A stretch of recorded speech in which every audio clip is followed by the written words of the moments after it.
There is an announcement from the College Football Playoff on Friday that says that there will be no expansion until the end of the contract. We will remain at 4 teams.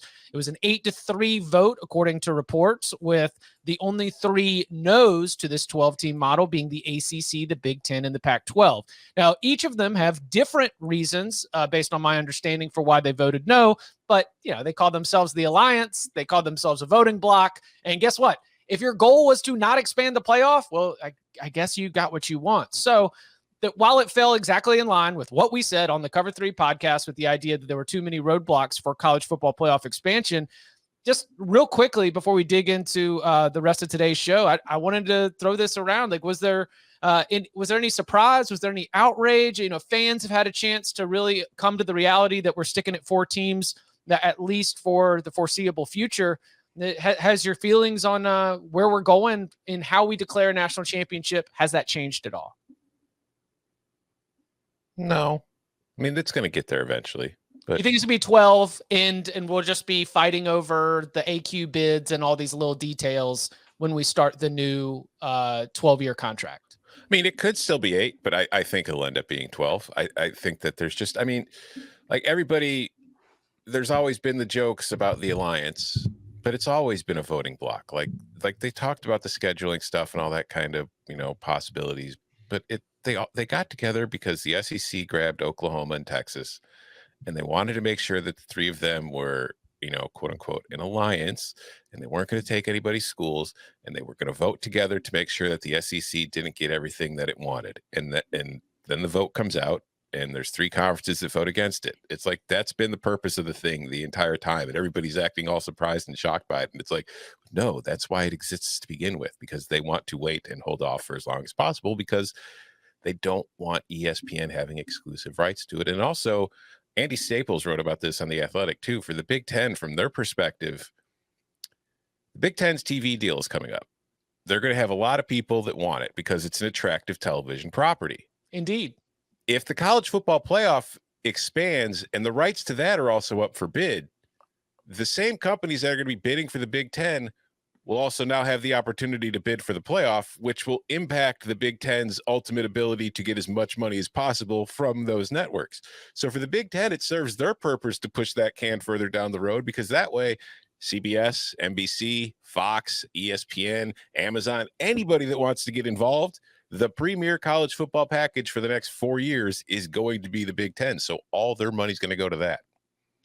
I think what it comes down to is that the guys who designed the 12-team playoff, they tried to give everybody something they wanted, but it really only made sense for the Big Ten, or excuse me, for the SEC and the Big 12 to vote for it.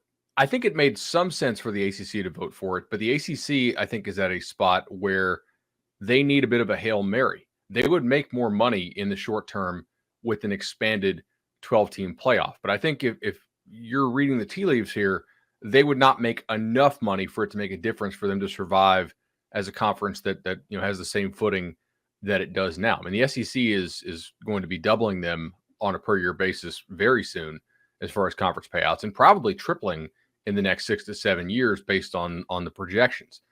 So I think they're like, hey, we're willing to gamble a little bit, because a little bit of money is not really going to help us. We need to somehow strike it rich in the next couple of years with the playoff format. And I also wonder, with the ACC saying, hey, player safety, let's take a holistic review.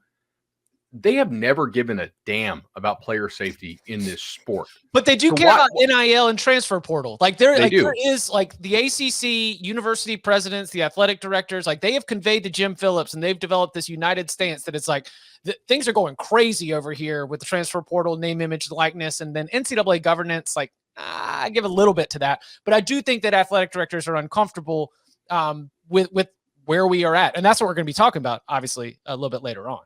I do wonder if the injury concern stuff, and then all of a sudden just them deciding to do all the player safety, let's reduce the time of game, is more to do with potential liability if the Power 5 conferences become the true governors of the sport. If they actually break away from the NCAA, do they not want to inherit something that has a bunch of liability in it without saying, hey, we've taken a bunch of steps here to try to remedy this process. Like, that's kind of the lawyer in me. It's like, wait a second, you guys have never given a damn about player safety.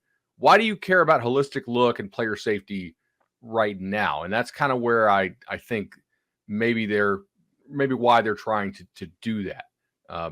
There have been a lot of important changes in the sport, though. I mean, Supreme Court decision, NIL, like we're going to be talking about, realignment that I think kind of blindsided people a little bit.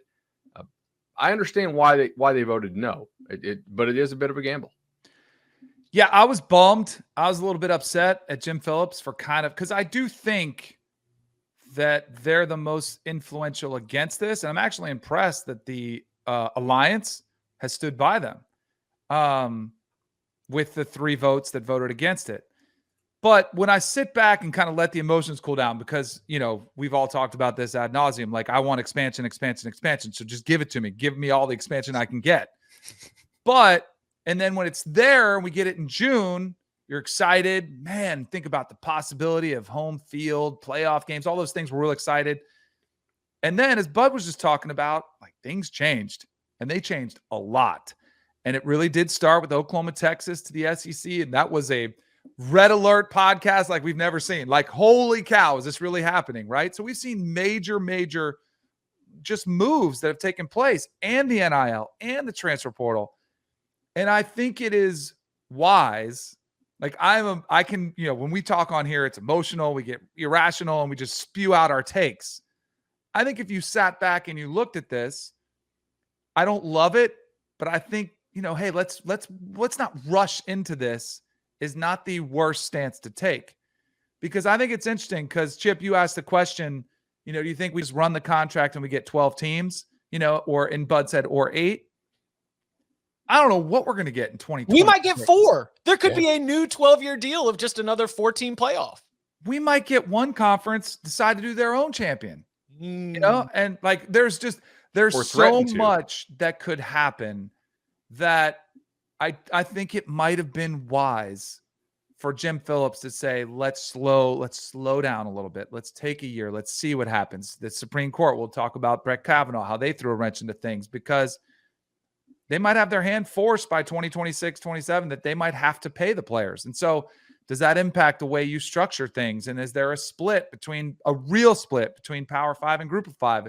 There's just so much that's on the horizon that you really want to enter in another contract, which probably would have been another at least 10 years, something extremely long, that's probably going to end up getting broken up by the time it's there anyway. So as much as I hate it, and I want to see expansion next year, I think it's probably the smart thing to sit back and look at this. I do think you could have tweaked it pretty easily, and done the 8-team, hey, 5 conference champs and 3 wild cards, and everybody probably would have just been on board. You could have done that soon. But I don't think it's crazy I think it was wise for Jim Phillips to say, let's slow down a little bit. So go ahead, Tom. I was going to say also, like, the part 2 about the patience and being able to wait is, it's not like they're going to go broke playing under the current deal. So it's not like there's really a ton of pressure to get it done. And I feel like a lot of, like, when they leaked that 12-team plan before in the offseason or whenever it was, I feel like that was kind of designed to try to speed things up. And maybe some people weren't totally on board with that. And we're just like, whoa. You're trying to put it out there to get everybody behind it without giving it to us first and trying to force our hand. And I think that came back to bite some people here too. What did you guys think of the Pac-12's 5-paragraph statement that was like, yeah, we're all about expansion. We love the expansion model. And then you find out they vote against it. Like, was that them basically saying, hey, we're just along for the ride with the Alliance? We want Rose Bowl. What's that? Rose All Bowl. about the Rose Bowl. Jim Delaney lobbying on behalf of the Rose Bowl. Used to be the Big Ten commish. That is money well spent by the Rose Bowl. Mm-hmm. Yeah, the Rose Bowl, the Pac-12s, no. These are just my notes from multiple reports. It comes down to the Rose Bowl, where they want the Rose Bowl to always have a Pac-12 team, and they always wanted to be at 5 p.m. Eastern time on January 1st. The other issue for the Pac-12 was revenue distribution. I think that they are in there fighting about, the SEC is like, well, if we're going to have 4 teams every single year, we want to be able to get a bigger piece of this pie. Pac-12 is not going to have as many teams, but they're going to try to fight for something close to even, or at least more even. For the Big Ten, they were really hung up on automatic qualifiers. They want all Power 5 conferences to be able to have one spot in the playoff. Remember, the initial proposal was 6 highest rated conference champs. The Big Ten is hanging up probably a little bit on the Rose Bowl too, but I've got them as AQ bids specifically guaranteed for the Power 5, and that is not something that is widely supported throughout the room. Why do we think the Big Ten is really hung up on automatic qualifiers for the Power 5s? Like if you guys thought about this, Yes, I don't really know why. it plays into the alliance. Okay, the Pac-12 and the ACC. Like it helps them out. Yeah, it gets them in. It also keeps it from being 7 SEC teams, which helps the Big Ten and everybody else in the playoff. There's plenty of reasons why the Big Ten wants AQs. So what do you make of Greg Sankey saying that we need to rethink our position? The man who authored the plan and went around and pitched it to everybody and tried to sell it came out being really disappointed with what he saw from his peers. We need to rethink our position here. And the man who wrecked the Big 12, by the way. Yeah. Mm-hmm. I don't. But think also the Big 12 voted for it. I don't think he's disappointed. I think he's pissed. Mm-hmm. I would be too. If I'm like think about how much money they probably spent. Think about how much time they probably spent over the last 2 years coming up with this, grand proposal to shape college football for the future. And they announce it. I mean, they look foolish to me, like by having all this happen. So he's like, all right, you guys want to play this game? I can play that too. That to me is the back off the stance of, yeah, it was an expansion. Yeah, maybe I'll go back and we'll go ahead and take half of the field if you want to every single year. That's on Sankey though. Like this is his own fault. Cause like we mentioned, like there were 4 people involved in that 12-team plan. It was Sankey, Bowlesby, Craig Thompson, and I cannot remember the 4th person. Swarbrick. So like there's 4 of us on this podcast. Let's say Chip and I spend a week together on a retreat coming up with the future of the Cover 3 podcast. And we don't include either of you in it. We don't include Coco. We don't include Jordan. We don't include anybody that is involved with the creation of this podcast. We come up with a plan and then we just show up one day and say, this is what we're doing. And then you guys just have to go along with it. You don't get any say. I mean, come on, there's going to be pushbacks. And maybe you do like it. Maybe you want to be a part of it, but you had no part in the process of creating it. So you're going to push back against it. What is the equivalent of you and Chip rating the Big 12 in this scenario? Oh, and we added, we got Pat McAfee to join the show. He's got it. Okay. Yeah. I think the Pac-12 was mostly Rose Bowl, but I also think with George Klakoff, he's a guy who comes from the entertainment side of things, and he really wants there to be multiple partners involved in the playoff. And I don't think he wanted to expand this thing based on the comments that he's made over the last year when it was within the exclusive negotiating window of ABC, ESPN, right? I think he wants to have this be a shared property because he knows you can make more money, whether that is CBS, like I hope, or NBC or Amazon or Twitter or YouTube. Cover 3 podcast. Again, the Cover 3 podcast will gladly broadcast. We will air all the games on our YouTube channel. Yes. I think that also played into it.